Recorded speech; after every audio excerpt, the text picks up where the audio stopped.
स्वागत है आपका हमारे शो कनेंड्रम में।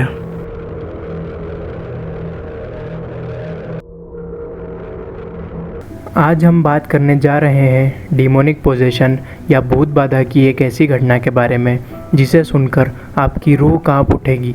The exorcism of Anneliese Michel. दुनिया में ऐसे कुछ चुनिंदा ही डिमोनिक पोजेशन के केसेस हैं जिन्हें अदालत में भी पेश किया गया हो। उन सभी में से ये शायद सबसे चौंकाने वाला केस है। ये केस इतना पेचीदा और डरावना है कि हॉलीवुड में इस केस पर आधारित एक मूवी भी बनी है जिसका टाइटल है the exorcism of Emily Rose. Anneliese Michel का जन्म 1952 में जर्मनी के क्लिंग्सबर्ग नाम के एक छोटे से शहर में हुआ था। एनालिस की परवरिश कैथोलिक यानी क्रिश्चियन सिद्धांतों के आधार पर हुई और वे बचपन से ही काफ़ी तेज़ और खुश मिजाज थी। सितंबर 1968 में 16 साल की उम्र में वे पहली बार बिना किसी वजह बेहोश हुई और उन्हें ऐसा महसूस हुआ कि कोई उन्हें उनके ही पलंग पर नीचे की ओर दबा रहा है। अगस्त 1969 यानी करीब 11 महीने बाद ऐसा ही कुछ दोबारा हुआ। इसके बाद एनालिस की मां उन्हें उनके फैमिली डॉक्टर वॉट और न्यूरोलॉजिस्ट डॉक्टर ल्यूथी के पास लेकर गई। दोनों डॉक्टर्स ने मिलकर एनालिस का मेडिकल एग्जामिनेशन किया और कई टेस्ट्स भी किए। यहाँ तक कि एनालिस का ब्रेन स्कैन भी किया गया, लेकिन रिपोर्ट्स के मुताबिक एनालिस का शरीर और दिमाग एकदम स्वस्थ था। डॉक्टर्स को लगा कि एनालिस को सीजर्स यानी फिट के दौरे आते हैं। 1970 और 1972 में फिर से वही किस्से एनालिस के साथ होने लगे। इस दौरान डॉक्टर्स ने एनालिस के सीजर्स को कंट्रोल करने के लिए उन्हें कुछ मेडिकेशंस लेने को कहा। दोबारा ब्रेन स्कैन करने पर एनालिस के दिमाग में कुछ हल्के फुल्के इरेगुलर पैटर्न्स आए, बट फिर भी ये काफ़ी आम बात थी और एनालिस की हालत के बारे में इससे कुछ भी पुख्ता तौर पर कहा नहीं जा सकता था।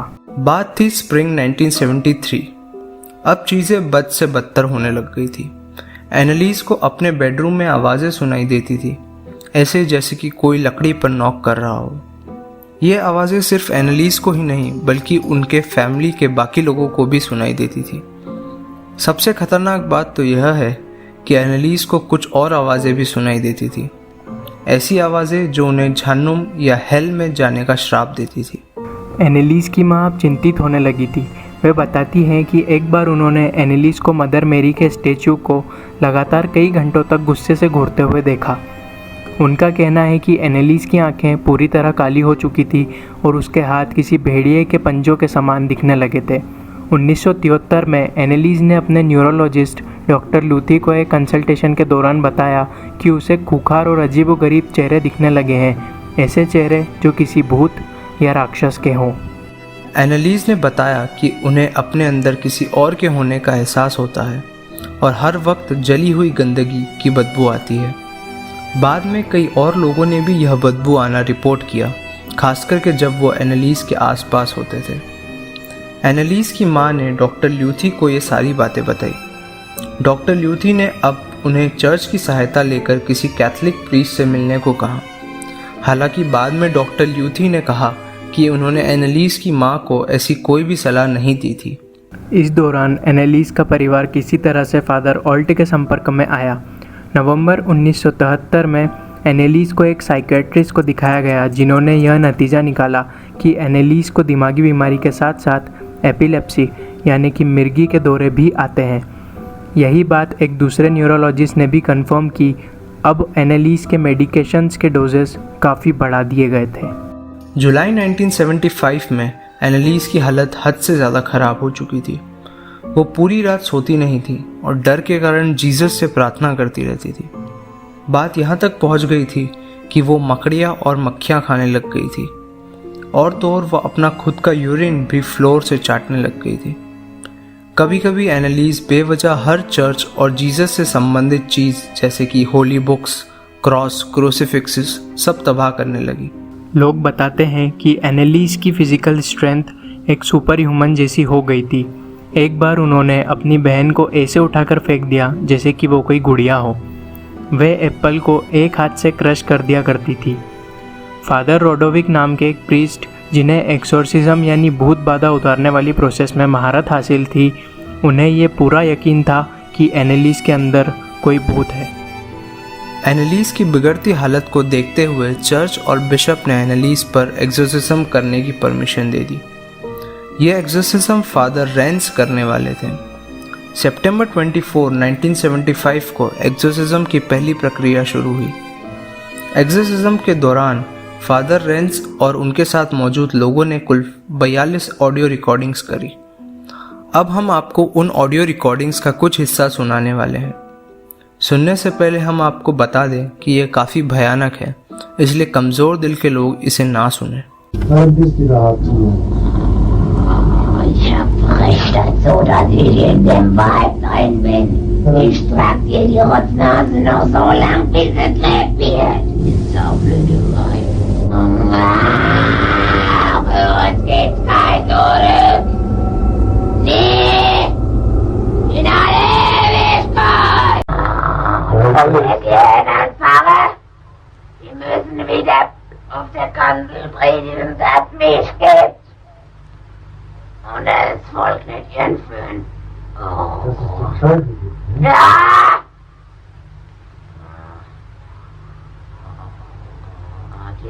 Das muss im Volk bewusst gemacht werden. एनालिस ने बताया कि उनके अंदर एक आत्मा का नाम वैलेंटीन फ्लैशमैन है।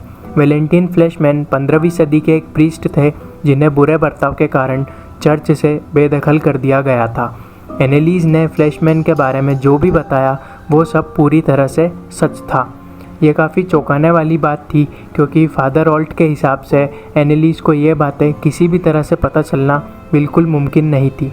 एक्सोर्सिज्म एक्सपर्ट्स के हिसाब से पोजेशन या किसी शरीर के अंदर किसी और की आत्मा होने के कुछ साइंस होते हैं, जैसे ईश्वर से संबंधित चीज़ों से घृणा होना, ऐसी जानकारी होना जो आम तौर पर उस इंसान को नहीं हो सकती, शारीरिक ताकत का कई गुना बढ़ जाना, हाथ पैर या फिर पूरी बॉडी पर ही कंट्रोल छूट जाना। मई 1976 तक एनालिस अपना आपा पूरी तरह से खो चुकी थी।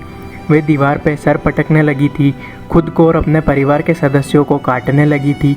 एक समय के बाद तो एनालिस को रस्सियों से बांधने की ज़रूरत पड़ने लगी ताकि वो अपने आप को या किसी और को चोट न पहुंचा सके। एनालिस ने खाना पीना छोड़ दिया था। जब भी उन्हें खाने को या कुछ भी पीने को दिया जाता वे कहती she is not permitted to eat. 40 kilo से भी कम वज़न होने के बावजूद उनकी फिजिकल स्ट्रेंथ कई गुना बढ़ गई थी। जून तक एनालिस का पूरा चेहरा मुरझा चुका था।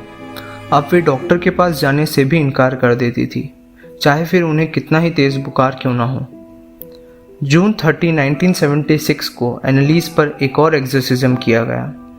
इस बार एनालिस ने सिर्फ इतना कहा, प्लीज़ एब्सोल्यूशन। अगले दिन जब एनालिस के रूम को खोला गया तो उनका मृत शरीर पाया गया।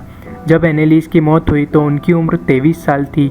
मौत की वजह खाना न मिलना बताया गया।